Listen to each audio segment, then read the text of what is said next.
গত ক্লাসে তোমাদের সঙ্গে আলোচনা করা হয়েছিল ভগ্নাংশ নিয়ে। সেখানে আমি তোমাদের ভগ্নাংশের বিভিন্ন ধরনের সংখ্যা নিয়ে আমি আলোচনা করেছিলাম এবং তারপরে তোমাদের পাঠ্য বইয়ের পেজ 25-এর অঙ্কগুলো আমি তোমাদের সঙ্গে আলোচনা করে দিয়েছিলাম এবং আজকে আমাদের কথা ছিল পেজ 27-এ দশমিক ভগ্নাংশ নিয়ে আলোচনা করব। তা আজকে তোমাদের সঙ্গে তোমাদের পাঠ্য বইয়ের পেজ 27-এ দশমিক ভগ্নাংশ যে চ্যাপ্টারটি আছে সেটা নিয়ে আলোচনা করব। তোমাদের বইতে দেখো দশমিক ভগ্নাংশ পেজ 27-এ কতগুলো ছবি দিয়ে কিছু জিনিস বোঝাচ্ছে। দেখো বলছে যে 10টি টালির মধ্যে এখানে দুটি হবে, 2-এর 10 অংশ, মানে 10টি টালির মধ্যে আমি হয়তো দুটি নিলাম, তার মানে 10টার মধ্যে দুটো নিলাম, তাহলে 0.2 অংশ আমরা নিলাম, 0.2 অংশ। এইভাবে আসলে আমরা জানি যে একটি যদি আমরা এই ধরনের একটি মনে করো সংখ্যা লিখলাম 2.71, এই যে 2.71 সংখ্যাটা লিখলাম, এর মধ্যে এই প্রথম অংশটিকে বা দশমিকের বাঁ দিকের অংশটিকে বলা হয় অখণ্ডাংশ বা ইন্টিগ্রাল পার্ট, অর্থাৎ সমগ্র অংশ, অখণ্ড অংশ। পয়েন্টের পরে যে 71 অংশটি আমরা দেখতে পাচ্ছি এটি কি বলা হয় দশমিক অংশ বা ডেসিমাল পার্ট, অর্থাৎ এটি সমগ্র অংশের কিছু ভাগ। এই 2.71কে আমরা লিখতে পারি 2 প্লাস 0.71, 0.71কে আমরা লিখতে পারি 7/10 প্লাস 1/100, এইভাবে আমরা লিখতে পারি। মনে রাখবে পয়েন্টের পরে এই শূন্যগুলো অনেক দাম আছে এবং গুরুত্ব আছে, কিন্তু এই পয়েন্টের পরে এই অংশের শূন্যের কোনো দাম নেই। অর্থাৎ এই যে পয়েন্টের পর এইটা লেখা আছে এটা কিন্তু আমাদের হয়ে যাচ্ছে, যদি লিখতে পারি 0/, পয়েন্টের পরে 0/10 প্লাস 0/100 প্লাস 7/1000, তার মানে রইল 7/1000। এক্ষেত্রে এই পয়েন্টের পরে এই দুটো শূন্যর কিন্তু গুরুত্ব অপরিসীম। পয়েন্টের পরে সংখ্যার পরে বা শেষে শূন্যের কোনো মানে পরিবর্তন হয় না, কিন্তু এই শূন্য কম বেশি হলে, মনে করে একটা কম দিলাম, তাহলে কিন্তু এই সংখ্যাটার মান পাল্টে গেল। কীরকম না, এইটা হয়ে গেল 100 ভাগের মধ্যে 7টা, আর এইটাতে ছিল প্রকৃত সংখ্যাটি ছিল 1000 ভাগের মধ্যে 7টা। তার মানে বুঝতে পারছো সংখ্যাটার পরিবর্তন হয়ে যাচ্ছে। এখানে তোমাদের বইতে যেটা দেখো দশাংশ, শতাংশ এগুলো দেখাচ্ছে, এই যে দশমিক সংখ্যা, দশক, এককের ঘর হচ্ছে একটি, 1 একক, পয়েন্টের পরের ঘরটা দশাংশ, তারপরের ঘরটা শতাংশ, তারপরের ঘর থাকলে সহস্রাংশ, এইভাবে এই যে সহস্রাংশের ঘর, এইগুলো তোমাদের চলতে থাকবে এইভাবে। আর দশমিকের আগে একক, দশক, শতক, হাজার, অযুত, লক্ষ, নিযুত, কোটি, যেরকম আমরা জানি এটা ঠিক থাকছে। আমাদের মূল আলোচনার বিষয় দশমিক অংশটাকে নিয়ে, ভগ্নাংশের জায়গাটা নিয়ে। দশমিকের গুণের একটা বিশেষ সুবিধা আছে, আমি তোমাদের দেখাচ্ছি। দেখো, মনে করো একটা দশমিকের সংখ্যা নিলাম 37.5762, একে মনে করো আমি 100 দিয়ে গুণ করব। সুবিধাটা কি না, 100 দিয়ে গুণ করা মানে পয়েন্টটি দুটো ঘর ডান দিকে চলে যাবে, অর্থাৎ 57.62। মনে করো একে, এই সংখ্যাটিকে আবার আমি 10 দিয়ে ভাগ করছি।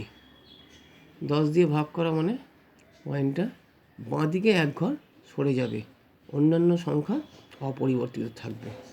তাহলে 10 দিয়ে গুণ বা ভাগের ক্ষেত্রে আমরা কোনো রকম বিরাট হিসেব না করে আমরা সহজেই বলে দিতে পারবো যে সংখ্যাটা কি হবে। গুণ করলে ডান দিকেই সরবে পয়েন্ট, প্রতি শূন্যের জন্য এক ঘর করে সরবে, যতগুলো শূন্য থাকবে ততগুলো ঘর সরবে। আর ভাগের ক্ষেত্রে প্রতিটি শূন্যের জন্য এক ঘর করে বাঁ দিকে পয়েন্ট যাবে, যতগুলো শূন্য থাকবে তত ঘর বাঁ দিকে পয়েন্ট এগোবে।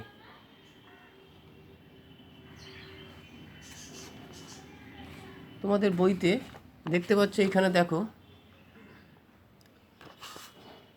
100টি ঘর আছে ছোট বর্গাকার, তার মধ্যে 70 ভাগ রং করা হয়েছে। তার মানে 70/100 অর্থাৎ 0.7। তারপরে যে 0 থাকে সেটা কেটে যায়, 0.7 অংশ আমরা রং করেছি। এখানে একটি চিহ্ন দেখতে পাচ্ছ, গ্রেটার দ্যান চিহ্ন আর লেস দ্যান চিহ্ন। গ্রেটার দ্যান, লেস দ্যান, এটাকে বলা হয় লেস দ্যান সাইন, এটাকে গ্রেটার দ্যান চিহ্ন।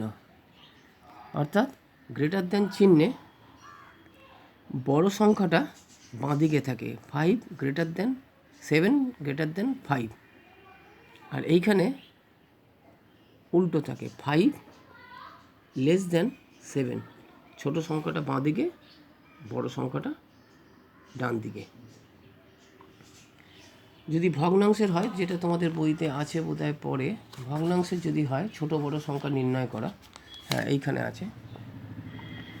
মনে করো 0.625 আর 0.25, এর মধ্যে কে ছোট কে বড় এটা আমরা নির্ণয় করতে গেলে আমরা প্রথমেই করব কি, পয়েন্টের পরে ঘর সংখ্যা সমান করে নেব। এখানে পয়েন্টের পরে 3 ঘর, এখানে পয়েন্টের পরে 2 ঘর, আমি একটা শূন্য বসিয়ে 3 ঘর করে নিলাম। খুব সচেতন থাকবে তোমরা যেন পয়েন্টের পরের ঘরে যেন কোনো শূন্য বা কিছু বসাতে যাও না, তাহলে কিন্তু সংখ্যাটাই পরিবর্তন হয়ে যাবে। এখানে যে শূন্য বসালাম এইটা সংখ্যার কোনো পরিবর্তন হলো না, অপরিবর্তিত থাকলো। তাহলে এইটা হচ্ছে তোমার 625, 1000 মধ্যে 625টা, আর এইটা হচ্ছে 1000-এর মধ্যে 250টা। তাহলে কোনটা বেশি? অবশ্যই এইটা বেশি। তাহলে এ বড়, তাহলে আমরা সাইন দেবো এখানে এই রকম। বোঝা গেল? বা উল্টোভাবে আমি এটা বলতে পারি 25 লেস দ্যান 0.625। দেখে নাও, এটা তোমাদের এইখানে কিছু এরকম চিহ্ন পেজ 31-এ এই চিহ্নগুলো বসাতে বলেছে। এখানে দেখো এই যে বক্সের মধ্যে দিয়েছে 0.7, মানে এর এককের ঘর অবধি কিছু নেই, অর্থাৎ পূর্ণ সংখ্যা বা ইন্টিগ্রাল পার্টে কিছু নেই, 0। আর দশমিকের অংশে 7 দশাংশ, অর্থাৎ ডেসিমাল পার্টে 7। এখানে সহস্রাংশের ঘরে 7। এই বক্সগুলো তোমরা ফিল আপ করবে।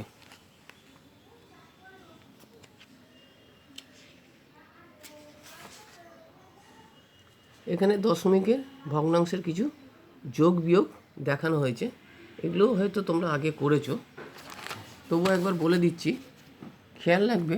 দশমিকের যোগ বিয়োগে আমরা যেমন সাধারণ সংখ্যায় যোগ বিয়োগ ঠিক ঘরের সঙ্গে ঘর মিলিয়ে করি, সেই ঠিক সেম ঘরের সঙ্গে সেম ঘর মিলিয়ে করবে।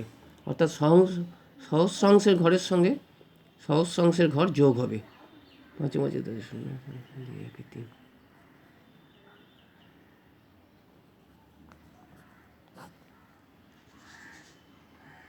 ঘর যেন আগে পরে না হয়ে যায়, অর্থাৎ যখন কখনই যেন লেখার সময় একটু সচেতন থাকবে যেন এইরকম আগে পরে কোনোভাবে অনেক সময় হয়ে যায়, তোমাদের এই রকম যেন চলে না যায়। মনে রাখবে এই পদ্ধতিটা কিন্তু ভুল, এই রকমভাবে, তাতে তোমাদের অসুবিধা হবে। সব সময় সহস্রাংশের ঘরের সঙ্গে সহস্রাংশ, তারপরে শতাংশের ঘরের সঙ্গে শতাংশ, তারপর দশাংশের ঘরের সঙ্গে দশাংশে, তারপরে এখানে যদি এককের ঘর থাকে একক, দশকের ঘর থাকলে দশক, শতকের ঘর থাকলে শতক, এইভাবে পরপর যোগগুলো হয়ে যাবে।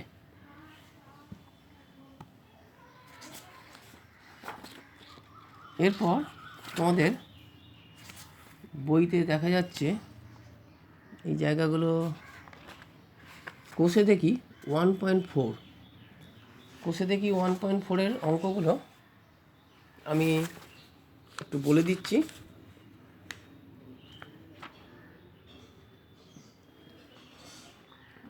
প্রথমেই দেখো তোমাদের বইতে যে কোষে দেখি অঙ্কটা দিয়েছে, প্রথমে 1 2 3, 3-এর অঙ্কগুলো 4, এগুলো ঊর্ধ্বক্রম। 5 নম্বরের অঙ্কগুলো দেখো ঊর্ধ্বক্রম আর অধক্রম সাজাতে বলেছে। 5-এর বিয়ের অঙ্কটা 0.536, 0.335, 0.3354, 0.52। আমি যেটা একটু আগে বললাম যে এর মধ্যে ছোট বড়, ছোট থেকে বড়, বড় থেকে ছোট, ঊর্ধ্বক্রম অধক্রম ইত্যাদি যা নির্ণয় করো না কেন, আমাদের প্রথম কাজ হবে পয়েন্টের পরে ঘর সংখ্যা সমান করে নেওয়া। তাই এখানে পয়েন্টের পর দেখা যাচ্ছে হায়েস্ট এখানে 4 ঘর আছে, তাহলে আমি প্রত্যেকটি সংখ্যাকে 4 ঘরের সংখ্যায় পরিণত করে নেব। তাহলে এখানে একটা শূন্য দেবো, এখানে একটা শূন্য দেবো, কখনই কিন্তু আগে শূন্য দেবো না। 4 ঘর হলো, এখানেও 4 ঘর, এটাও 4 ঘর আছে, এখানে দুটো শূন্য দিয়ে 4 ঘর করে নিলাম। এবার তুমি দেখো সহজেই বুঝতে পারছো সব থেকে বড় সংখ্যাটি হচ্ছে এটি, তারপরের বড় সংখ্যা হচ্ছে এইটা, তারপরের বড় সংখ্যা হচ্ছে এইটা, তারপরের বড় সংখ্যা হচ্ছে লাস্টে এটা একদম ছোট। তাহলে আমরা যদি ঊর্ধ্বক্রমে সাজাই তাহলে সব থেকে ছোটো সংখ্যা দিয়ে শুরু করব, অর্থাৎ এইটি হবে আগে, তারপরে যাবে এইটা, তারপরে যাবে এইটা, তারপরে যাবে এইটা। এটা হচ্ছে ঊর্ধ্বক্রমে।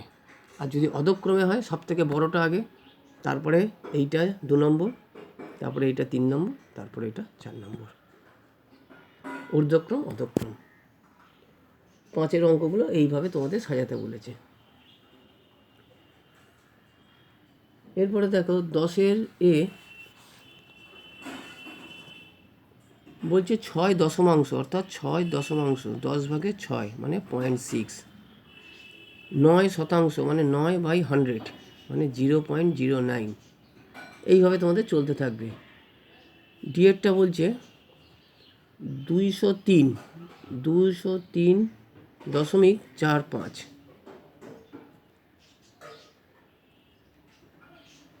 জিএরটা 2 + 3/10 অর্থাৎ 2 + 0.3 = 2.3। আইয়েরটা 400 + 50 + 0.09 2 ঘর প্লাস 0.001, তার মানে পুরোটা হচ্ছে 450.091। 11 12 ঠিক আছে, কিছুই নয় এগুলো, 11 12 পারবে তোমরা নিজেরাই। 14টা পরিসীমা, খাতার দৈর্ঘ্য আর প্রস্থ, দৈর্ঘ্য প্রস্থ, তার মানে পরিসীমা হচ্ছে আমরা জানি পরিসীমা হবে 2 × দৈর্ঘ্য প্লাস প্রস্থ। মানগুলো বসিয়ে দেবে, দিয়ে একক বসাবে, এত একক। সেন্টিমিটার থাকলে সেন্টিমিটার, আর মিটার থাকলে মিটার, যা হবে। 15টা পারবে, যোগ 16 17, এত সঙ্গে কত যোগ করলে এত। 17টা হচ্ছে তোমার প্রথমে করতে হবে কি 5 থেকে বিয়োগ দিতে হবে, 5 থেকে বিয়োগ দিতে হবে কত, এটা 2.172, অর্থাৎ বিয়োগ দেওয়ার সময় সেই একই করবে, পয়েন্টের পরে শূন্য বসিয়ে ঘর সংখ্যা সমান করে নেবে। তাহলে এটা হবে তোমার 2.828, 2.828, এটাই তোমার উত্তর। 18টা এত থেকে এত বিয়োগ করলে বিয়োগ ফলের সময় কত, আচ্ছা তার মানে তোমাকে করতে হবে কি 4.15 থেকে 0.647 বিয়োগ দিতে গেলে তোমাকে এখানে বিয়োগ, এখানে শূন্য বসিয়ে তুমি করে নেবে আগে। তার মানে এখানে হচ্ছে তোমার 3, 0, এখানে 5.1 এইটা। এবার এর থেকে 10 থেকে বিয়োগ করতে হবে এটা। তাহলে 10 থেকে তোমাকে পূর্ণ সংখ্যার সঙ্গে পূর্ণ সংখ্যা, বারে বারে বলছি খেয়াল রাখবে, এটা ভগ্নাংশ, এখানে ভগ্নাংশ নেই, তোমাকে তৈরি করে নিতে হবে এই ঘর সংখ্যা সমান করে। তার মানে তোমার এখানে 7, এখানে 9, 4.8, মানে এইটা তোমার উত্তর। এরপরে 19-এরটা দেখো। 19-এরগুলো এইগুলো সেই যোগ পয়েন্ট, শুধু খেয়াল রাখবে একটু তোমাদের যে সংখ্যা যেটা বলছি যেন ডেসিমাল পার্টগুলো ঠিক নিচে নিচে লেখা হয়। 276.72 এটি তুমি যোগ করছো। 2 একে 3, 7 6 13, 3 না তাহলে 1 6 2 8 একে 9 8 5। এইগুলো কিছুই নয়, এগুলো জেডটা আগে সমষ্টির সংখ্যাগুলো আগে যোগ করে নেবে। 2.18 এই দুটো যোগ করলে হচ্ছে 4.5, তারপরে তার সঙ্গে 4.62 মাইনাস করে নেবে, তাহলে হচ্ছে 29.08। এরপরে দশমিক ভগ্নাংশের আরেকটি অংশ থাকছে, পরের পাঠে আমি বলে দেবো, সেটি হচ্ছে আবৃত দশমিক। তোমাদের বইতে হয়তো নেই, কিন্তু কাজে লাগবে। আমি এরপরে আরেকটা পাঠে আমি এটা বলে দেবো। তোমরা তার মানে কোষে দেখি এই চ্যাপ্টারটির 1.4 যেটা, সেটা পেজ 34, 35 এটা তোমরা করো। আমি এর পরবর্তী ক্ষেত্রে পরের আলোচনা এবং আবৃত দশমিকের উপর আমি কিছু বলে দেবো, সেটা তোমরা নোট করে রাখবে। তার উপর কিছু অঙ্ক আমি দিয়ে দেবো। এটা এই মুহূর্তে বইতে এখানে দেখা যাচ্ছে না। ঠিক আছে, আজকে এইটুকুই থাক।